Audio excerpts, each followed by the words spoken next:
Hi viewers, welcome to our channel. ప్రస్తుతం మనతో పాటు సీనియర్ జర్నలిస్ట్ దాము బాలాస్ అన్నారు. వారితో మాట్లాడదాం.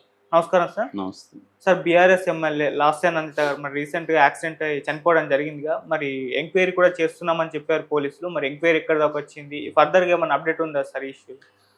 ఫర్దర్‌గా అంటే దీని మీద పోలీసులు బాగా కాన్సంట్రేట్ చేస్తున్నారు. ఎందుకంటే ఎమ్మెల్యే అందులో అందరికీ డౌట్లున్నాయి. ఎలా జరిగింది? ఏంటి? ఎందుకంటే 10 రోజులకు ముందే జరిగింది. అప్పుడు కూడా ఆమెకి గాయాలైనాయి. దాని తర్వాత మళ్ళీ 10 రోజుల లోపలే ఇది జరగడంతో దీని వెనక ఆమె మీద ఏదన్నా జరుగుతుందా? ఏం జరుగుతుంది? ఎందుకంటే ఇంత కోయిన్సిడెన్స్‌లు మామూలుగా అయితే మనకు తెలియని ఇంకొక యాక్సిడెంట్ కూడా జరిగిందని చెప్తున్నారు. 3 నెలల్లో 3 యాక్సిడెంట్లు అని చెప్తున్నారు. ఏదేమైనా ఈ 2 అయితే మేజర్. ఫస్ట్‌ది కూడా కొంత ఇంపార్టెంట్‌ది. ఎందుకంటే కేటీఆర్ లాంటి వాళ్ళు కూడా వెళ్ళి పరామర్శించొచ్చారు.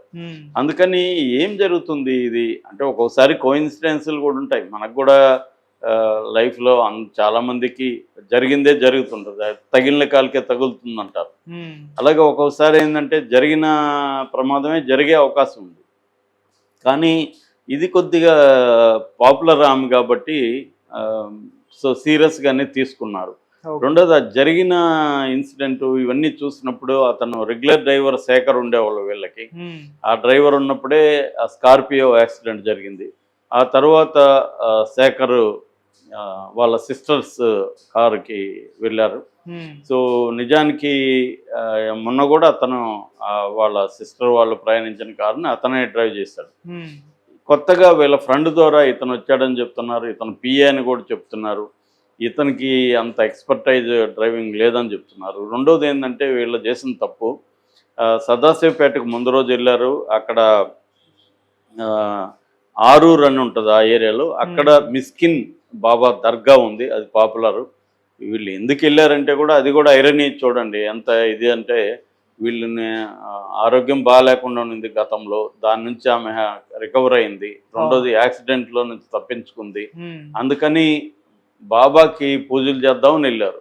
అంటే గతంలో యాక్సిడెంట్ నుంచి నువ్వు కాపాడేవు అన్నట్టుగా వెళ్తే వెళ్ళొచ్చినాక దానివల్ల ఆమె చనిపోవాల్సి.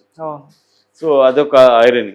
సో ఏదేమైనా మొత్తానికి ఈ డ్రైవర్ ఏమన్నా ఇబ్బంది ఉందా అనేది పోలీసులు ఆ యాంగిల్ నుంచి చేస్తున్నారు.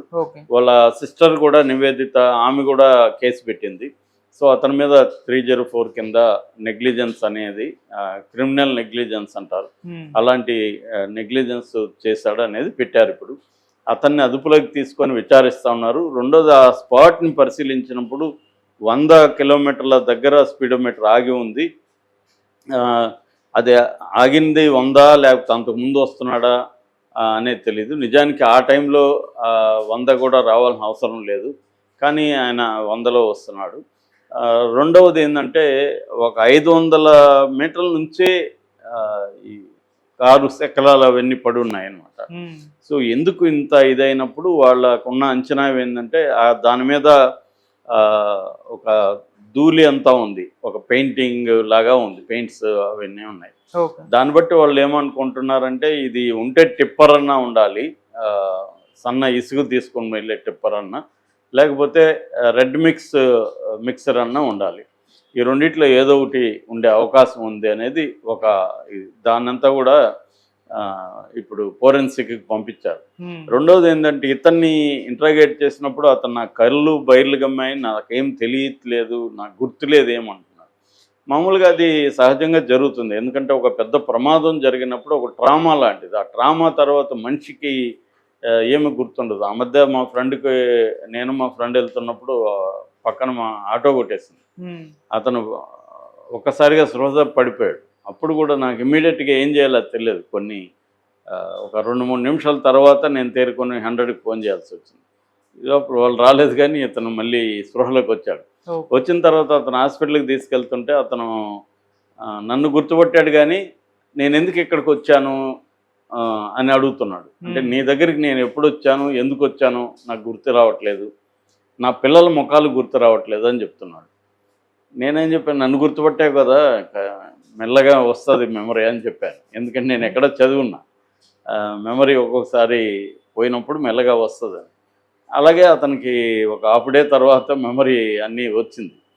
అలాగా ఆ ట్రామా వల్ల కూడా అప్సెట్ అయిపోతారు. ఎందుకంటే అతనికి కూడా అతను ఏమి అంత పెద్ద యాక్సిడెంట్ చేసినప్పుడు అతనికి భయంకరమైన గిల్ట్ ఉంటుంది, భయం వేస్తుంది, బాధ వేస్తుంది, ఇవన్నీ ఉంటాయి కదా.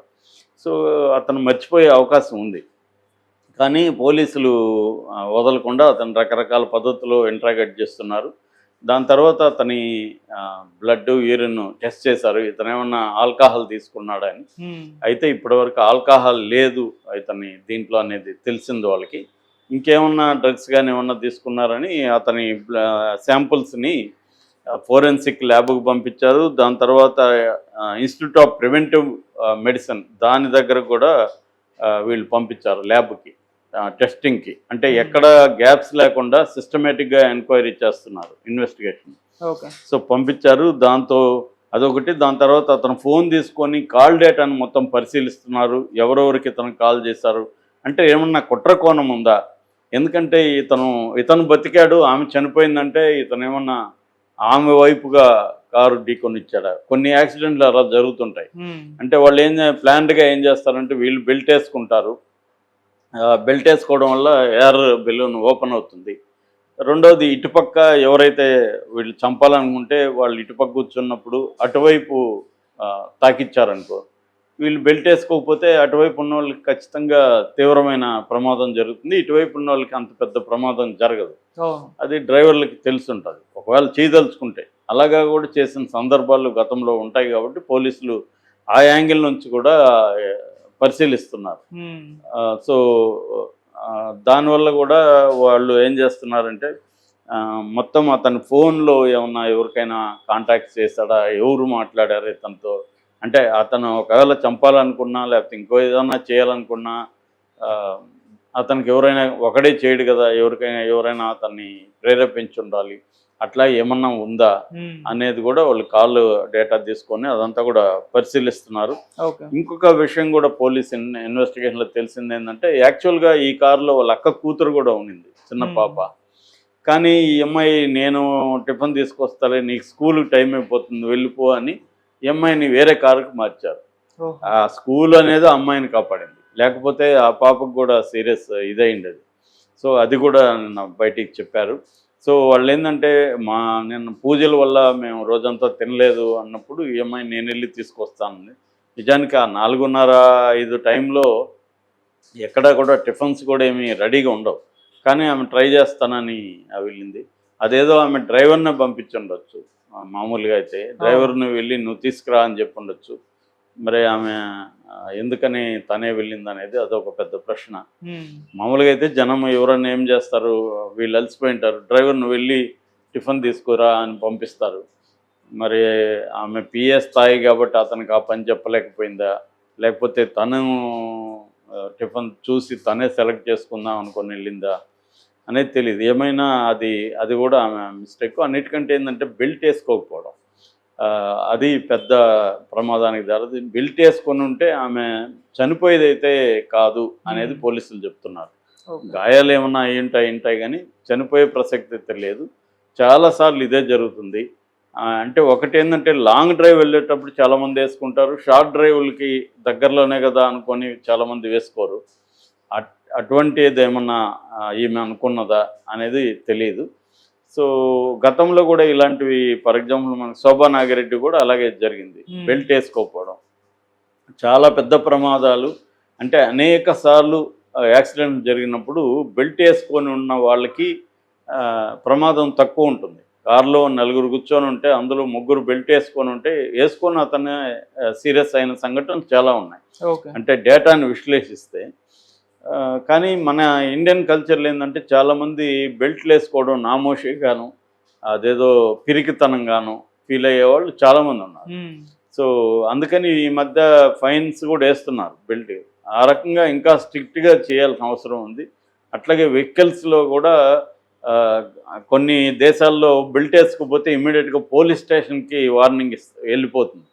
అట్లాంటివి ఉన్నాయి. అట్లాంటి మెథడ్స్ ఇక్కడ కూడా పెట్టాల్సిన అవసరం ఉంది.